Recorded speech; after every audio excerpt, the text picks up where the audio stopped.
Hello viewers, আমি অপূর্ব চ্যানেলের পক্ষ থেকে আমি অপূর্ব রয়েছি আপনাদের সাথে। আজকে আমি কথা বলবো রিসেন্টলি না বেশ কিছুদিন আগে ডাচ বাংলা ব্যাংক একটি কার্ড লঞ্চ করেছে, সেটা হচ্ছে ডাচ বাংলা ক্যাম্পাস কার্ড। হ্যাঁ, এই কার্ডটি মূলত হচ্ছে দেশের যত স্টুডেন্ট আছেন স্টুডেন্টদের জন্য স্পেশালি ডিজাইন করা এবং স্টুডেন্টদের জন্য তৈরি করা। এটার জন্য এই কার্ডটির নাম দেওয়া হয়েছে Dutch Bangla campus card. That means যারা স্টুডেন্ট আছেন তারাই শুধু নিতে পারেন, আমরা যারা স্টুডেন্ট নাই আমরা নিতে পারছি না। তো এই কার্ডের একটি রিভিউ এর জন্য রিকোয়েস্ট রেখেছিল, আর এটা হচ্ছে সেই রিকোয়েস্ট রিভিউ। তো এই কার্ডটি ব্যবহার করা, এই কার্ডটি নেওয়ার জন্য আপনি কি কি করতে হবে সেই কথায় পরে আসছে। আগে জানি এই কার্ডটি দিয়ে কি কি ফ্যাসিলিটি পাওয়া যাবে। এটি একটি প্রিপেড কার্ড এবং এটি একটি ডুয়াল কারেন্সি প্রিপেড কার্ড। তো ডুয়াল কারেন্সি প্রিপেড কার্ড যেহেতু, সেই ক্ষেত্রে এই কার্ড এবং এটি একটি ভিসা কার্ড, যেহেতু ভিসা নেটওয়ার্ক এবং ডুয়াল কারেন্সি কার্ড, সেই ক্ষেত্রে আমরা এই কার্ডটি দিয়ে দেশে এবং দেশের বাইরে সব জায়গাতেই ব্যবহার করতে পারবো। এটিএম উইথড্র, পস ট্রানজাকশন, ই কমার্স থেকে শুরু করে যা কিছু আছে সবকিছুতে আমরা এটি ব্যবহার করতে পারবো।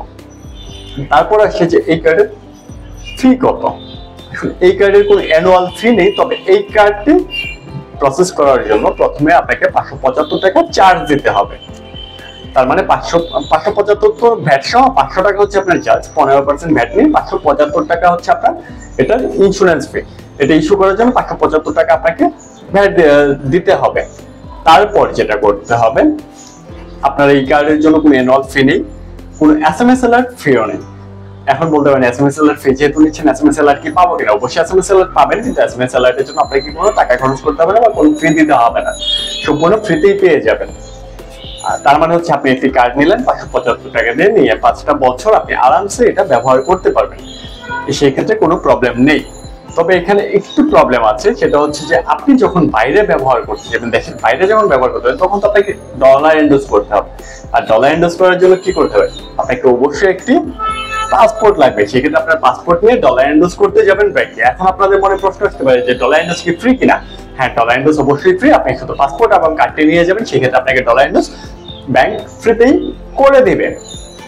তো ডলার এন্ডোজ করে নিলেন, দেশের বাইরে গিয়ে ব্যবহার করবেন, তখন কি করবেন? কাস্টমার কেয়ারে ফোন দিয়ে আপনাকে ফরেন পেটা ওপেন করে নিতে হবে, ই কমার্স ওপেন করে নিতে হবে। তাহলে আপনি দেশের বাইরে এবং যে কোনো বাইরের ওয়েবসাইটে, যেমন আলি এক্সপ্রেস, অ্যামাজন বা যে কোনো সাইটে আপনি তখন পেমেন্ট করতে পারবেন এবং যে কোনো জিনিস কেনাকাটা করতে পারবেন এবং দেশের বাইরে গিয়েও টাকা তুলতে পারবেন।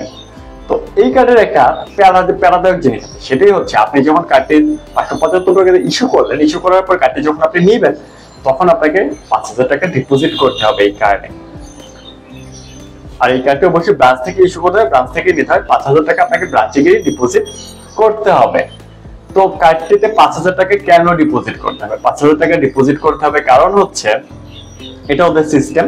আপনাকে 5000 টাকা ডিপোজিট করতে হবে। 5000 টাকা ডিপোজিট করার পর অবশ্য চাইলে আপনি একদিন পরে সেই টাকা তুলে ফেলতে পারবেন, সেই টাকা আপনাকে ব্লক করে রাখবে না, কিন্তু এই টাকাটা আপনাকে ডিপোজিট করতে হবে। এটা হচ্ছে তাদের সিস্টেম। তো আমার কাছে বিষয়টা একটু প্যারাদায়ক মনে হয়েছে যে 5000 টাকা কেন ডিপোজিট করবে। একটা প্রিপেড কার্ড, তার জন্য 5000 টাকা ডিপোজিট করতে হচ্ছে। যাই হোক, এটা ওদের সিস্টেম, আসলে কেউ কারোর সিস্টেমের বাইরে চলে না, ওরা ওদের সিস্টেমে চলে। যাই হোক, এটা আপনাকে ব্লক করে রাখবে না, এই টাকাটা আপনি অনায়াসে তুলে নিতে পারবেন, সমস্যা নেই। তো এই কার্ডটি পাওয়ার জন্য আপনার কি করতে হবে? এখন অবশ্যই আপনাদের মাঝে একটা প্রশ্ন আসছে যে কেন স্টুডেন্ট লাইফ শেষ হয়ে গেল? স্টুডেন্ট লাইফ শেষ না হলে তো আমরা ওই কার্ডটি ব্যবহার করতে পারতাম। সেক্ষেত্রে আপনাদের জন্য রয়েছে ফ্যাসিলিটি, সেটা হচ্ছে ডাচ বাংলা ট্রাভেল কার্ড। আমার চ্যানেলে ভিডিও আছে, সেই ডাচ বাংলা ট্রাভেল কার্ড চাইলে আপনারা ব্যবহার করতে পারেন। এখানে যা যা ফ্যাসিলিটি আছে ডাচ বাংলা ট্রাভেল কার্ডেও সেম ফ্যাসিলিটি আছে। তবে হ্যাঁ, এই দুটি কার্ডেই কিন্তু ইউএসডি এবং বিডিটি পার্ট আলাদা আলাদা এবং আপনাকে ব্রাঞ্চে গিয়েই ডলার লোড করতে হবে, সেই জিনিসটা আপনাদের মাথায় রাখতে হবে। তারপর হচ্ছে যে এই কার্ডটি নেওয়ার জন্য কি কি করতে হবে? এই কার্ডটি নেওয়ার জন্য আপনার 2 কপি রঙিন ছবি লাগবে। তারপর হচ্ছে আপনার ভোটার টিকিটের ফটোকপি লাগবে, বাসার বিদ্যুৎ বিল, পানি বিল, গ্যাস বিল, যে কোনো একটি বিলের কপি লাগবে। তারপর হচ্ছে আপনি স্টুডেন্ট ক্যাম্পাস কার্ড নিতে গেলে অবশ্যই স্টুডেন্ট কার্ড লাগবে, স্টুডেন্ট আইডি লাগবে। আর ট্রাভেল কার্ড তো সবার জন্য, তার জন্য স্পেসিফিক কিছু লাগবে না। আপনার ইনকাম প্রুফ লাগবে, ইনকাম প্রুফটা দিয়ে দিলে ভালো, না দিলে একটা সেলফ ডিক্লারেশন দিয়ে দিবেন। এই তো, নমিনির এক কপি ছবি এবং নমিনির ভোটার আইডি কার্ডের ফটোকপি, এই জিনিসগুলো যদি হয় আর 575 টাকা যদি, তাহলে আপনারা ডাচ বাংলার ক্যাম্পাস কার্ডটি নিতে পারছেন। ক্যাম্পাস কার্ড নেওয়ার জন্য ক্রাইটেরিয়া হচ্ছে যে স্টুডেন্ট হতে হবে আর ট্রাভেল কার্ডের জন্য যে কেউ নিতে পারে, সেটা স্টুডেন্ট এবং বয়স্ক যারা আছে সবাই নিতে পারবে। অফার সেম এবং ফেসিলিটি সেম টু সেম। তো এখন আপনারা দেখুন আপনাদের জন্য কোনটি ভালো হয়। তবে আমার কাছে ক্যাম্পাস কার্ডটি ভালো লেগেছে, ক্যাম্পাস কার্ডের ডিজাইনটিও ভালো লেগেছে এবং আমি এই কার্ডটি দেশের বাইরে ব্যবহার করেছিলাম। আমার তো ক্যাম্পাস কার্ড ছিল আমার পরিচিত একজন, সে অ্যানাউন্স করে দিয়েছিল, আমি সেটা দিয়ে দেশের বাইরে ব্যবহার করেছিলাম এবং ইন্ডিয়াতে আমি ব্যবহার করতে পেরেছি, পস্ট ট্রানজাকশন করতে পেরেছি, টাকা তুলতে পেরেছি এবং দেশে বিভিন্ন জায়গায় ব্যবহার করেছি। আর ওই ব্যবহার করে আমি এখন পর্যন্ত স্যাটিসফাইড। ডাচ বাংলা ব্যাংকের সার্ভিস আসলে আপনারা তো জানেন, ডাচ বাংলা ব্যাংকের সার্ভিস সবসময় ভালো। আর যেহেতু এটা ভিসা নেটওয়ার্কের কার্ড, সেই ক্ষেত্রে অবশ্যই ভালো। আমি সব জায়গায় খুব ভালোভাবে ব্যবহার করতে পেরেছি। আমি এখন পর্যন্ত কোনো ধরনের কোনো প্রবলেম ফেস করিনি।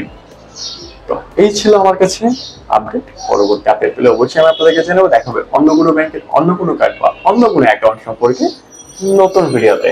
সে পর্যন্ত ভালো থাকুন, সুস্থ থাকুন।